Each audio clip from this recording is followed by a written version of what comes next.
I treat the CEO like the janitor and the janitor like the CEO. Why? Because that's what I would do. But not Yeah. everyone is like that.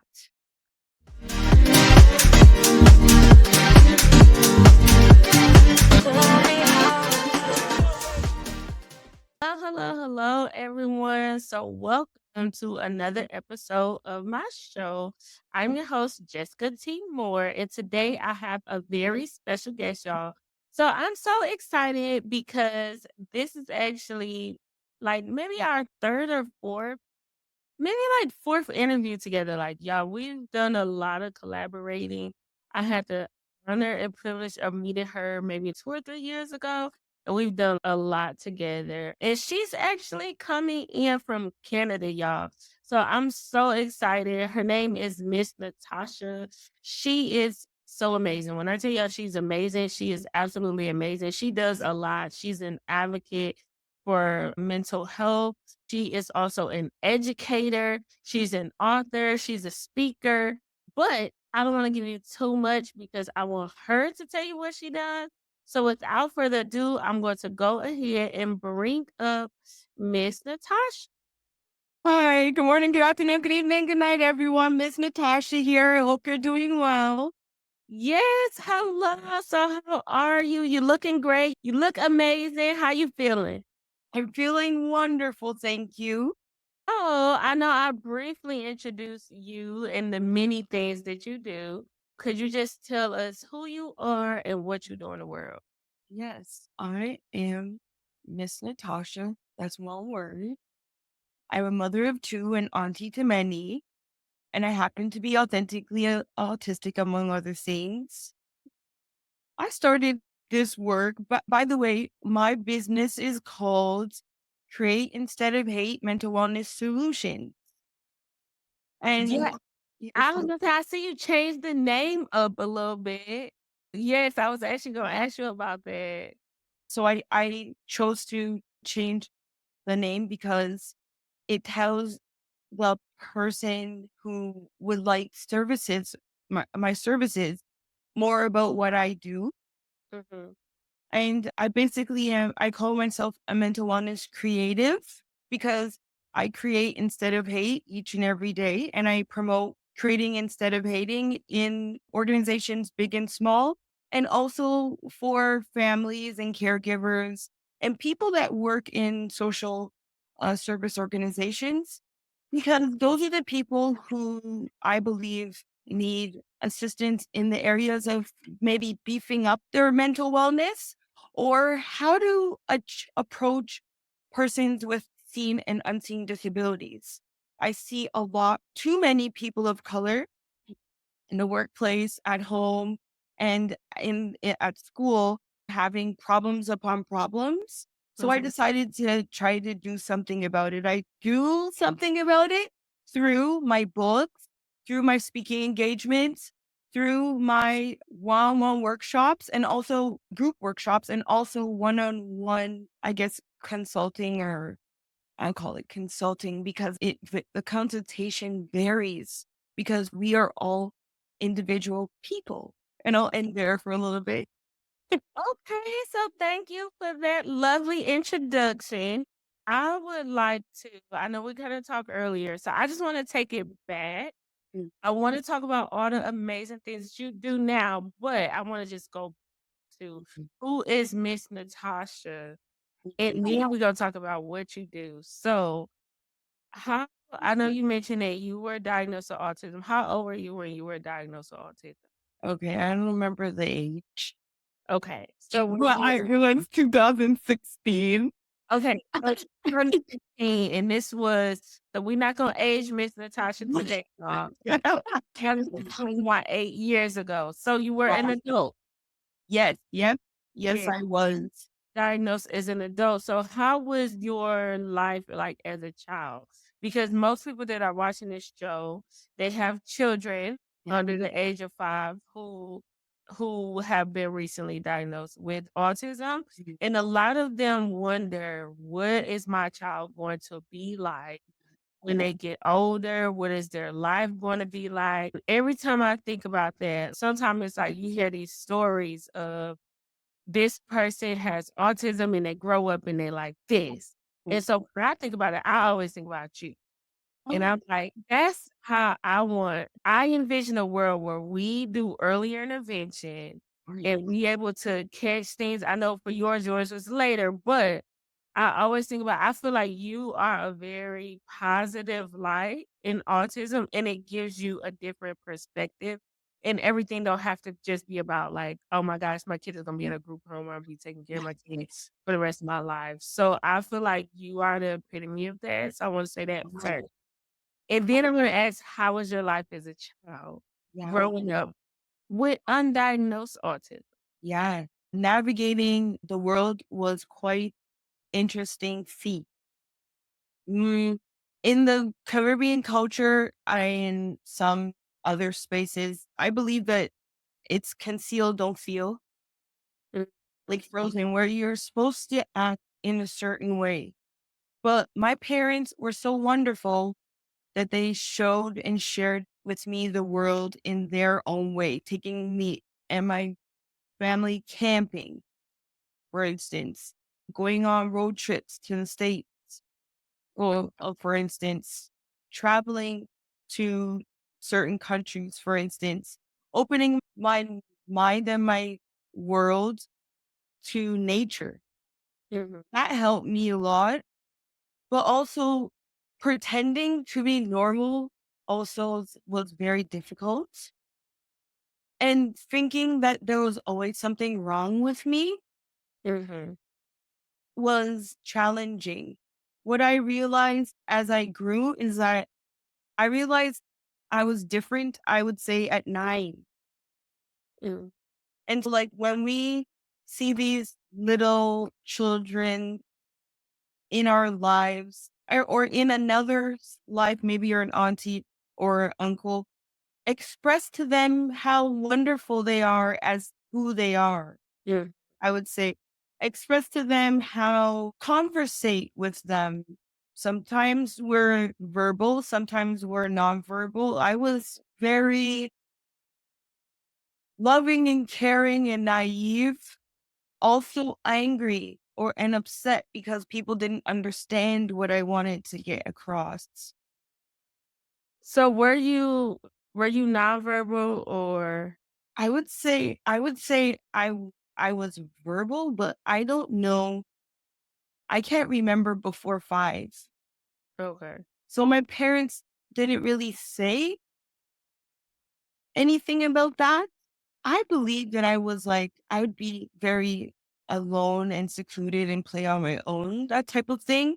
And if someone said something to me, I would try to form some sort of response, which I carried that forth in my later years, and movies and books were Mhm, what helped me understand how to navigate and how to have dialogue with other people.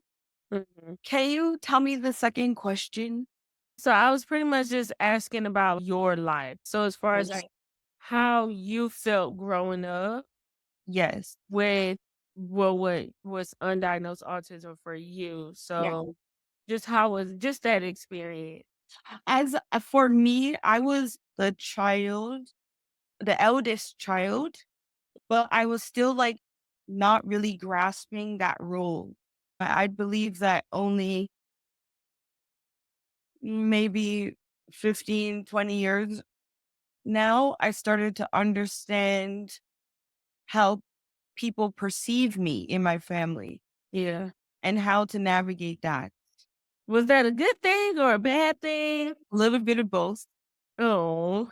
Self acceptance is key. So, we, as a parent of children with seen or unseen disabilities, it's great to not to allow for the child to be themselves and not really push to be like other people. We have to come out of that thought process of they have to be like so and why don't you be like so and it diminishes the child's light as Yeah. opposed to growing that fire inside them. What we do though is we also have to remember that even if they're verbal or non-verbal, talk to them about the world Yeah.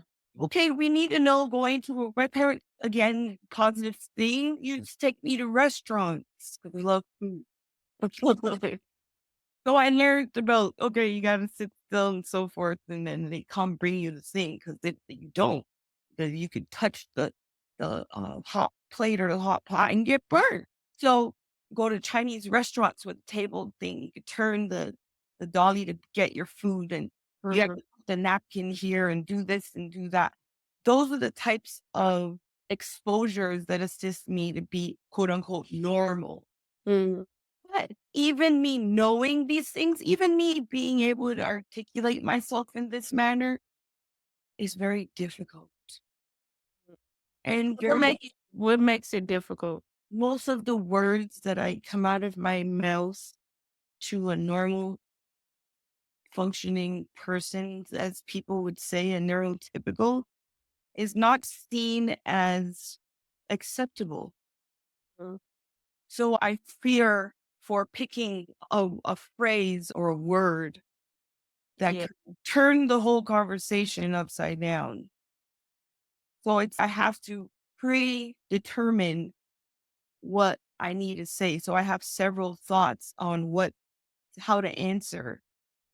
And it's sometimes that one thought came out the wrong way, and then I don't get that deal, or I don't get that job, or I don't get that teacher understanding that I just needed to have a little bit of help Mhm. in order to gain access to helpful understandings of what's being taught to me. Yeah, and I think it's important that you mention that because it's the same way, like when it comes to children and expressing themselves. I just recently did a class on child development. Mhm. This you only know what you know, and it's more people need to have empathy for. Okay, wait a minute. Thank you. Wait, is that what they meant by that? Was it one thing that I was teaching in that class is it the state that they're in now? And when I say state, not Environment. yeah, is it yeah. So like what caused this? Like were they frustrated? Were they hungry? Were they tired? You know what I'm saying? And that can influence what is going on. So just having that empathy, because it's a lot of children, especially like a lot of my clients are nonverbal. So they Mhm. can't express themselves, but that doesn't mean they don't know what's going on Thank you. around them. Thank you just for even sharing it. That's your experience now and as an adult. So I can only imagine as a child what children can be experiencing and not necessarily being able to verbalize.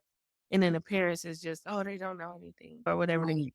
I have a lot of parents who I work with in my company, and I'm like, is he or is she potty training yet? No, because Mhm. he's not talking. What a potty you Yeah. know, words to Yeah.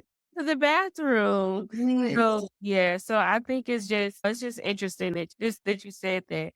But so how did you go from Miss Natasha, undiagnosed, confused, going through a lot, don't really know like everything that you were dealing with as a child and not really knowing how you fit in. How did you go from that to now, Miss Natasha, the advocate, the coach, the speaker? Because that's a big jump. Yeah. So how did tell me about that transition? The transition came, I believe, like this. Sometimes we get slapped in the face by life, Mhm. which then turns you to go inward and figure things out. Now, for me, it was my youngest brother passing away in 2017. Oh, I'm sorry to hear that. And I decided to take accountability for all of the things that is going on in my life and take accountability in terms of how am I contributing to the outside world and how's the outside world contributing to me in terms of family, friends. I went quiet and started to listen to what people would say to me and also what I would say to others, Mhm. which gave me the courage to live in my authenticity. And Mhm. that's where Miss Natasha started. I wrote a children's book called Exceptionally You and dedicated it to my brother. And when I did that, it like opened up my eyes to how people perceived me. And Mm, there's nothing that I could do about it. I yeah. lost a lot of family and I lost a lot of friends because of it, because I no longer, what's the word? I no longer kept them as I believe some of us keep people as gods in our life. Mm, And we forget who is in charge. yeah. And once you stop doing that, they don't appreciate you as much anymore. And Mm, that's not your fault. Now, as a parent, we have to understand who we have around our child mm, because they could seem nice to you.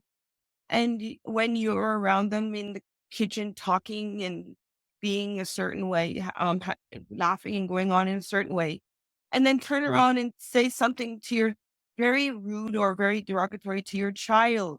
mhm. And my change, it happened when I started to notice the people, places, and things that did not serve my life. Yeah. Miss, I started this mission because I was being missed. I was being misunderstood, misguided, mistrust, misappropriated. I have all the misses. Mhm, And so once I started that inner love, once I started that genuine care for other people and mhm. how I can help them in the ways that I know how, I started to gain access to my self-worth and take action to build autonomy in my Mm, own life. thank you. There. And we went so exceptionally Oh, you. there it is. Yeah. Yes, so I have it here. Yeah. So talk a little bit. I know you just mentioned it.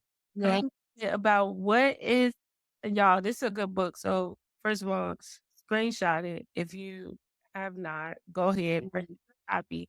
So can you talk a little bit about exceptionally you? So this is your first book, right? Yes. Okay, so tell me a little bit about it.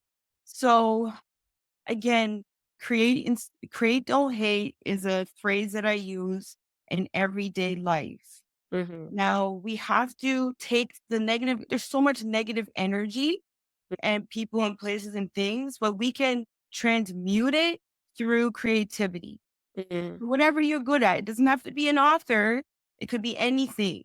So for me, this book was the start. I worked as a preschool readiness instructor for 20 years, worked with families and children. And most of the time, these people who have the higher jobs or the more better connections, or they're able to speak better than I do, they would send the special needs children to me.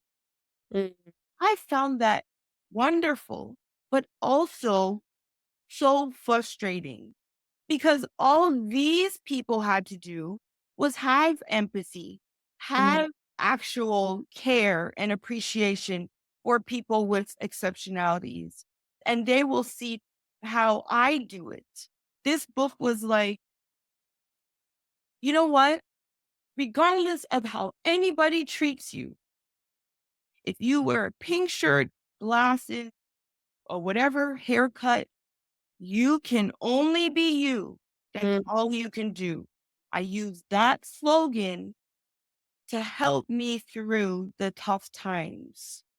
I love it. I wanted that slogan to help another build their own self acceptance and self love and see how wonderful a human being, an individual can be.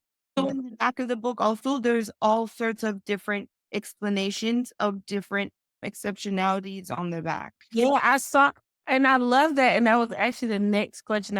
I'm not gonna show y'all the whole thing because y'all Right. gotta purchase the book. But I really love your it's called Animal References. Yes.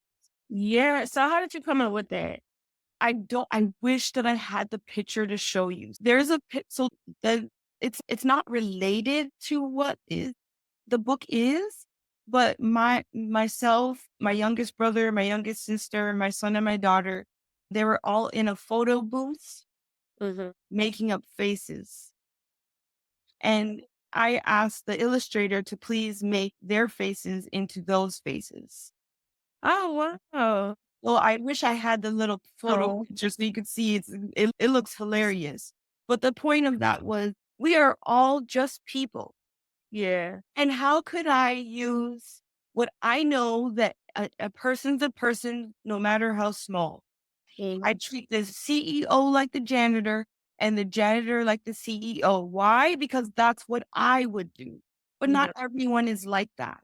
So instead, this book is to be used in the home, yeah, but in professional spaces. Mhm. Because these are the people that are frowning their nose upon persons with exceptionalities or parents with of children who have exceptionalities.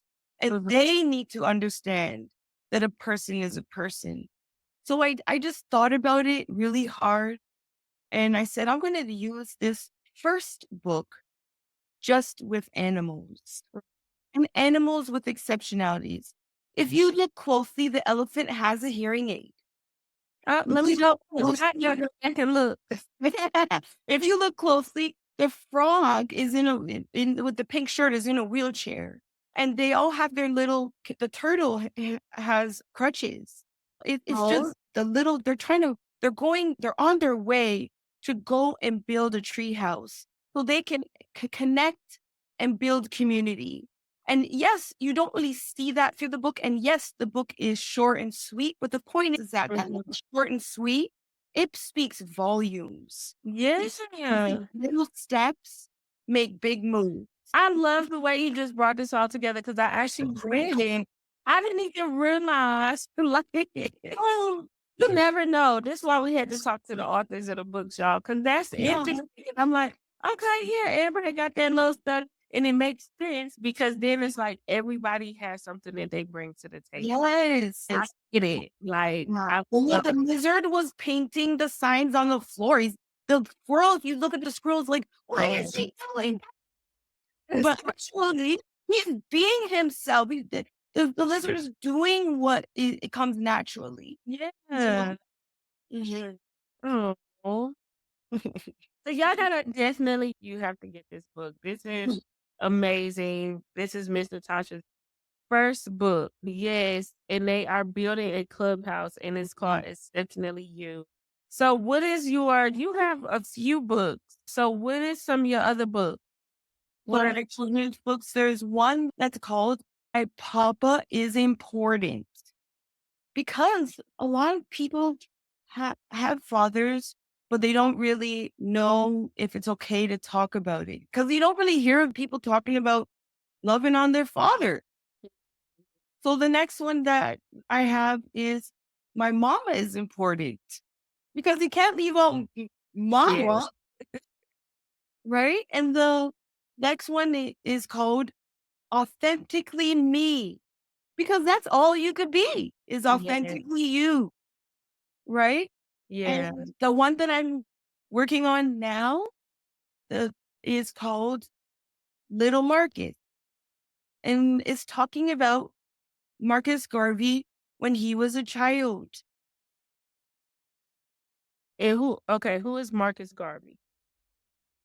He's a Jamaican-born man who changed the face of history by speaking about the advocacy of a black individual, how we can have our own schools, have our own hospitals, have our Mhm. own stores and infrastructure.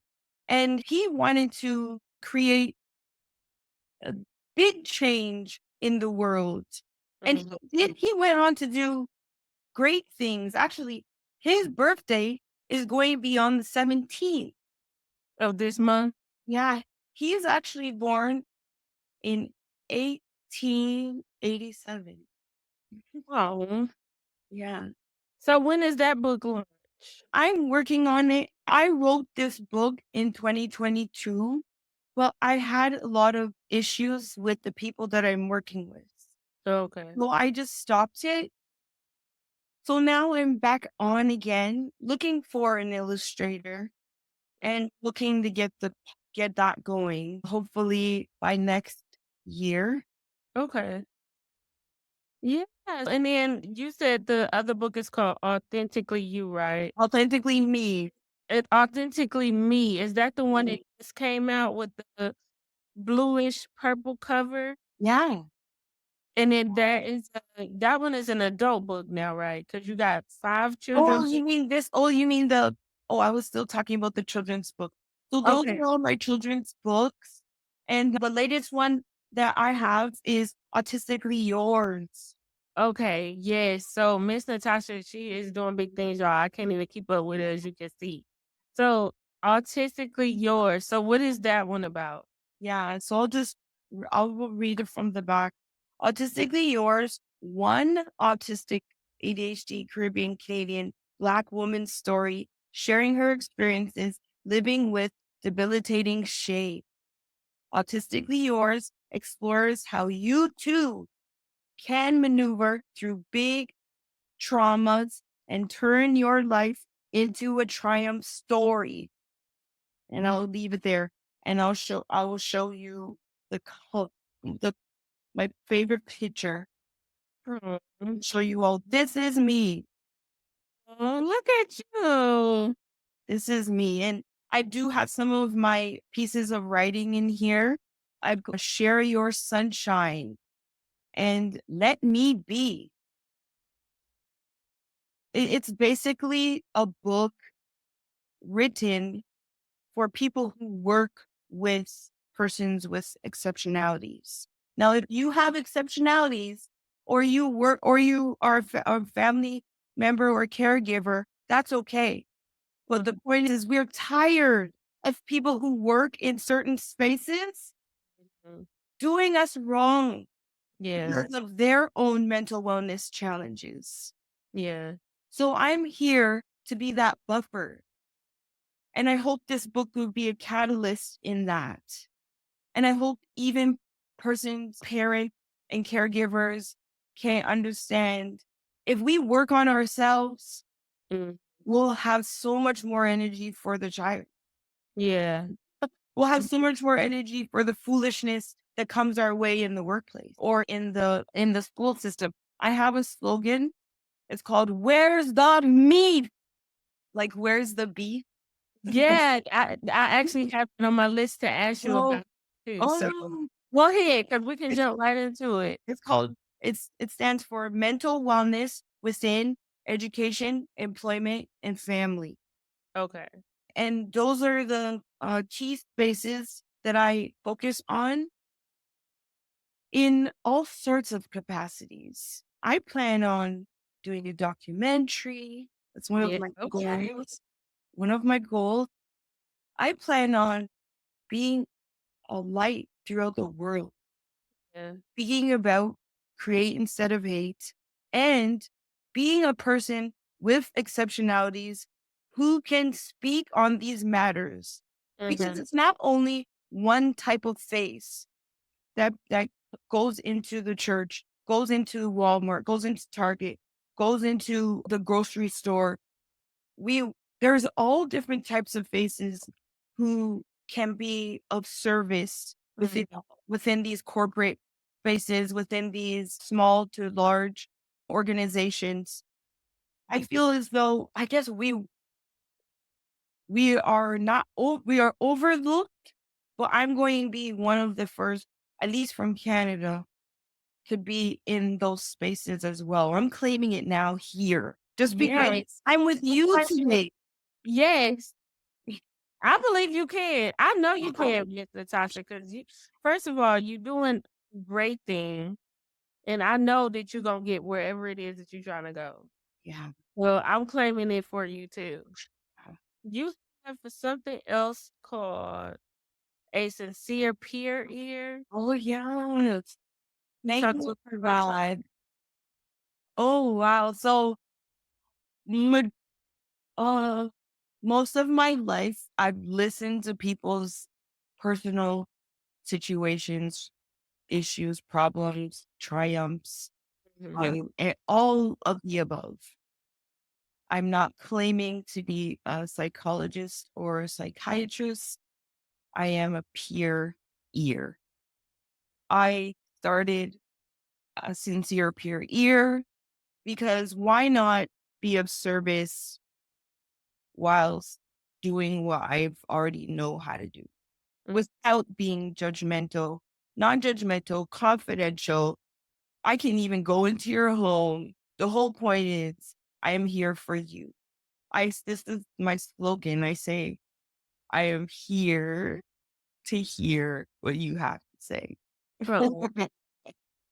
So it includes, for instance, helping this uh, individual whose mother passed to discard some of her items. She Mhm. doesn't have anyone to go through it with her. She's feeling overwhelmed and she needs someone there to do. That's why it's hard to pinpoint what types of things I do.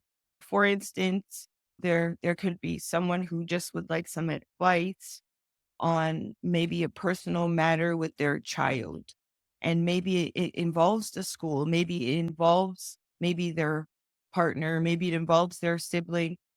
I could be that non-judgmental ear. Some people Mhm. don't have anyone to consult with, Mhm. and I want to be there to foster positive, constructive connection, conversation, and helpful individual. I know you said a couple things I wanted to go back to before I forgot. So one of them is you actually worked as a preschool. You said it was kind of Preschool readiness instructor. what is that? Yeah, so it's preschool. Okay. So a child may come into the classroom with their grandmother or their parents, and they've never been away from mom and dad, never been away Mm. from grandma. They need to learn how to do so before they go to school. Mhm. So we start off with an hour. We start off with maybe a building fun class, or I used to do cooking 3 to 5. Three Oh. to five, they're really good with the butter knife and so forth. And also reading. So I sit there and tell stories and we'd make believe and we have crafts and we do all sorts of things. Also preschool camps. Mhm. Well, during this time in the summer, there are spaces available for you to have your child be away from you. We have 4 to 5 years, 3 hours. Like you could do half the day or you could do the whole day because Okay. that's what they have to get used to in school. Mhm. So Okay. my background, I have a community service worker. I wanted to do social service worker. But when I was in school, they said that was too much, and they're just redirecting me from my path. So that happens a lot when young adults with disabilities in the educational space, they deter you from going after your goals Mhm. sometimes. But I have, again, community service worker, early childhood education. I have my BA in education and digital studies, and I have my life coaching. And I also have personal life experience as well. I have 2 children. My eldest is 28. He just turned 28 on Mr. Natasha, you don't even look old enough to have a 28-year-old. I Old. say young. He's a young. And my daughter is 22. Okay. So I have wealth of background, but Mhm. yet I have not gained access to gainful employment because of I present different from the rest. Yeah. That's why just before COVID started, I decided to do something different, bet on myself, which Yeah. you helped me do. I Oh. must say, which you helped me do. I actually got the top on a stage with Miss Jessica. It's Oh. like that. I realized who the fakes were and I realized who the real ones were. Oh, no, no. All the way over there. Guess what? It's only 4 hours, and that helped to propel me into my self-belief and wanting to roll up my sleeves so I can help others. I'm definitely proud of you, and you rocked it, and you did amazing, and yes. So that's why I said I know without a doubt you gonna get where you need to go. And another thing that I was thinking about even when you were talking is some of us are just unemployable. Yeah. So I was thinking about that when you said like you weren't able to gain employment, but some of us are unemployable. Even myself, I'm set up where I know I have to do my own thing because, and it's okay. Everybody is meant to be in certain spaces, but as long as you stay the course of who you were created to be and you keep setting that foundation and you keep showing up, like the life you want is going to come. That's what I So, but you have to let go, of any distractions. And that's for anybody. That's whether you are an adult, whether you're a child, like you have to own it. You know what? And that's what I would say. Even to that comment you made, I would just say, you know what? I have realized that I am unemployable. And the world is just not ready for your magic. The world is not my magic. I go somewhere and I get fired because it's like it's a totally different thing. It's like for me, it's I got too much opinion. I say Yeah. too much, Wow. and you get what I'm saying. So like, just for you, that's just a side note. Just remember, that's what you can call it. It's unemployable, and you keep going on your path because everything is laying out. Like you doing all the things. Like you are rocking it and you are doing amazing. So I just wanted to put that out there. Thank you. So, what ways can, since you were a preschool readiness Yeah. person for staff member for 20 years, how can parents prepare their children? I know you said you work with a lot of children with special needs as well. So, how can parents prepare their children for preschool? Yes. Even for homeschooling, even for preschool, expose them to the world. That's a difficult thing to say for parents with children with special needs. But if they don't know, the world won't know how to deal with them.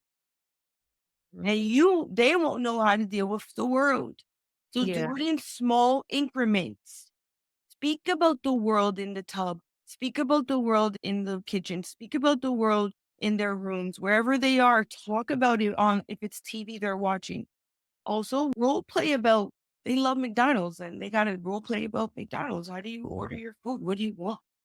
Even if Mm, it's a picture, you have the picture here. You say, okay, what is it? I don't know. They have to start to understand certain parts of it and they have to do it in their own way. Even if it's a parent of a child or a parent of immigrant person, someone who doesn't speak a language, and then when they came to my class, I would still say, okay, what is great is having a conversation in English and in your language, same word, same phrase, but mm, over and over again, so they understand. This is this is a teacher and then say, "You remember a teacher? She was teaching you a da da da." And then that way they gain access to familiarity mm, of a theme or a place or yeah. a person, right? And then it will breed more understanding of where they're going in a Mm, couple months. Have the understanding of the times of day and night and so forth. We have to talk to them about the world as best as they can possibly understand. mhm, Because for any child, it's good for them to know what they're gonna get themselves into. mhm, The next thing I would say is for us to we spoke on this a little bit about using pictures mhm, and even put the word underneath yeah. and using pictures for toothpaste, toothbrush, all the everyday things that you all have engaged with. This way they even if they weren't speaking much at 4 or almost 5, they'll start to go on into 6, 7, 8, 9, 10. using this language or understanding what these things are and what they're for. And they're individuals. They are different. And we are going to treat them as such, get to understand what they like and don't like. And maybe every now and then you could try, I believe trying new things is great. But if it's too much for a child, you could do it in not so much short intervals, do it in long intervals. Every month, you try something new. Every 2 months, you'll try something new. And if it doesn't work, that's okay Yeah. because they're not like anybody else. And your child will be great. Yes. Your child will be great. Your child is great. And that's where we start each and every day. And understand that load you're carrying is not for you. Yeah. It's not for you. It's just, I don't know how to describe that. And as even as a mom, like you carry the load of what are they going to be like if they can't do X or they can't do Y, but they could do E, F, G, H, I, J, K. So that's okay. That's okay. And later on, we're going to graduate from one thing and learn another. I love it.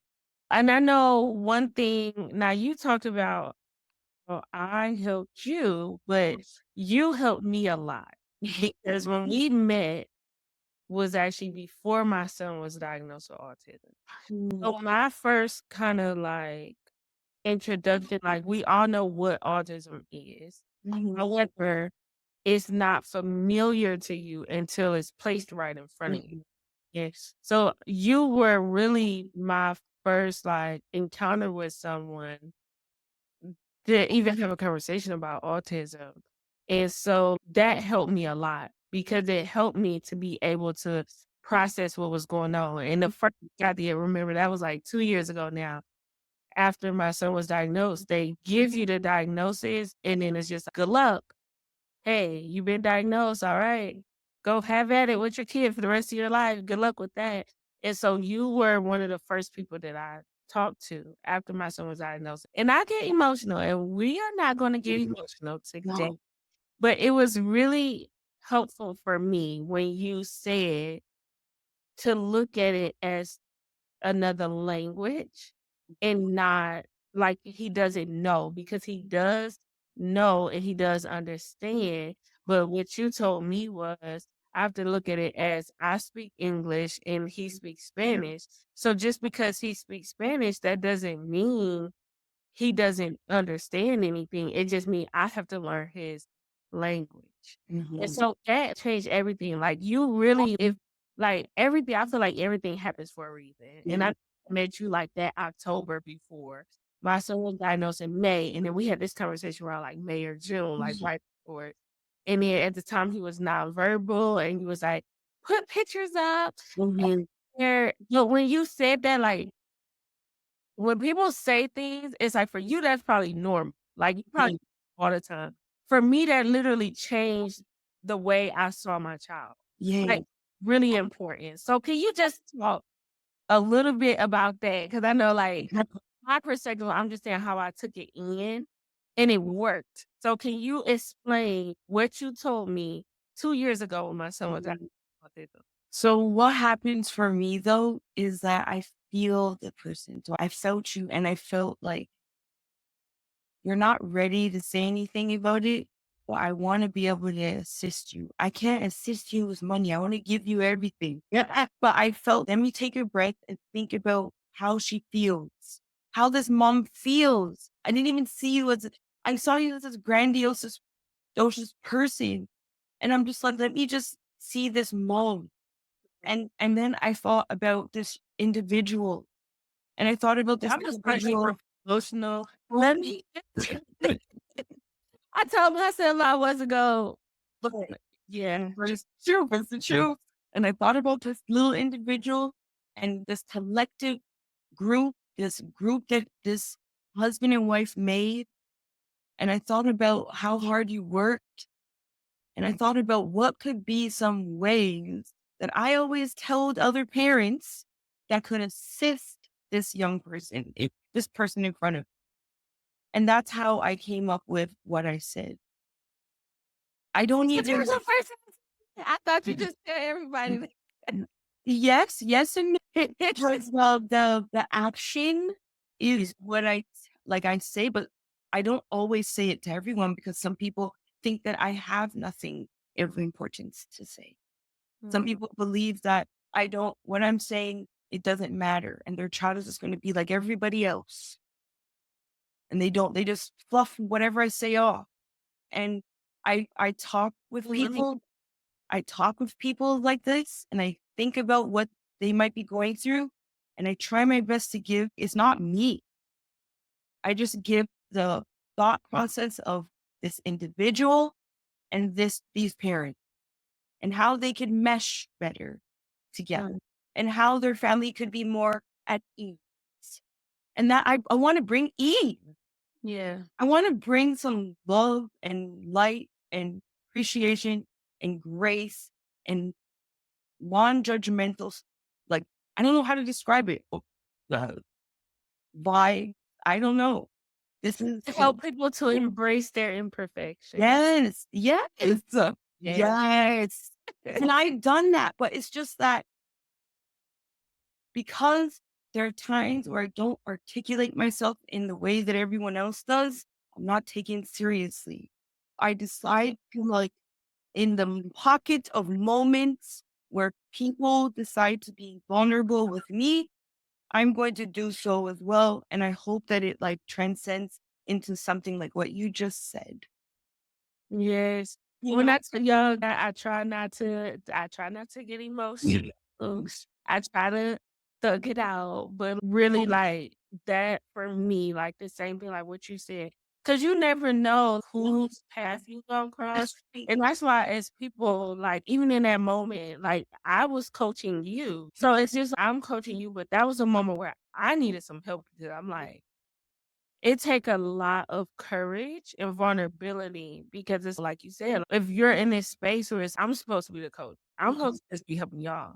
But it's like in the midst of that, I'm like, no, Miss Natasha, like, we gotta talk because this is what's going on. Like, this is real. Like, this is my life. And it's just like for me, like that, like I never forget what you said that day. You know what I'm saying? Because it's just like it literally changed the trajectory of how I saw the diagnosis because I didn't have the pediatrician wasn't helping. I was the one that told the pediatrician.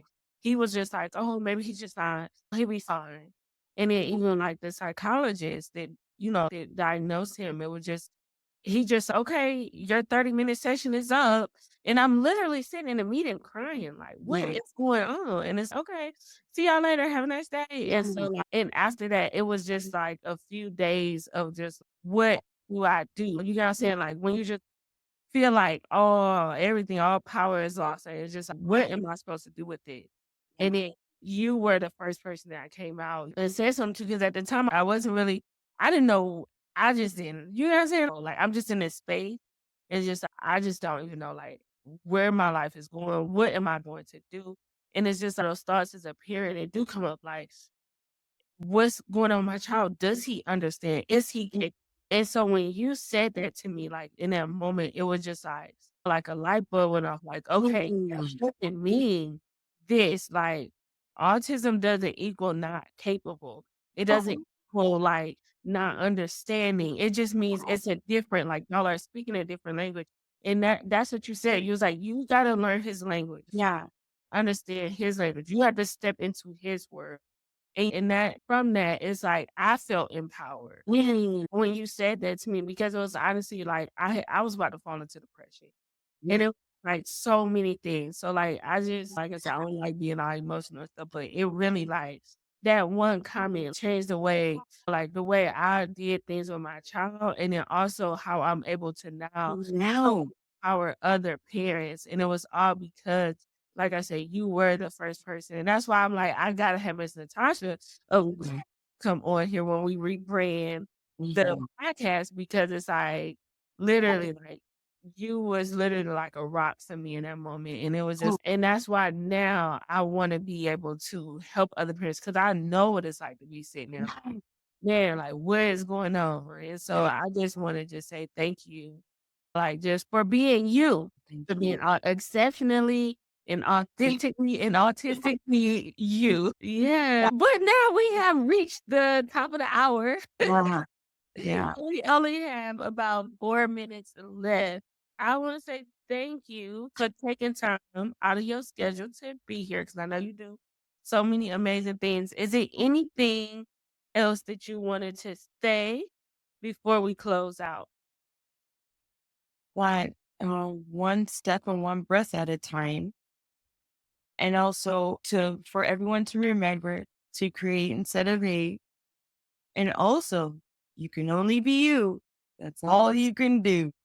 Yes. Well, thank you so much, Miss Natasha, for being here. Did you wanna let people know how they can stay connected with you?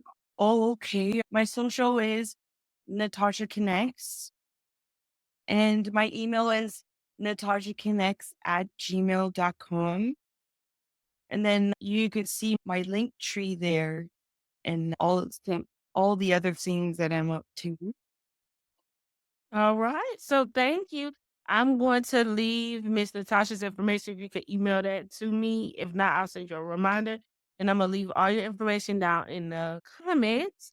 And thank you to everyone who watched. And I will see you all in the next video. Bye.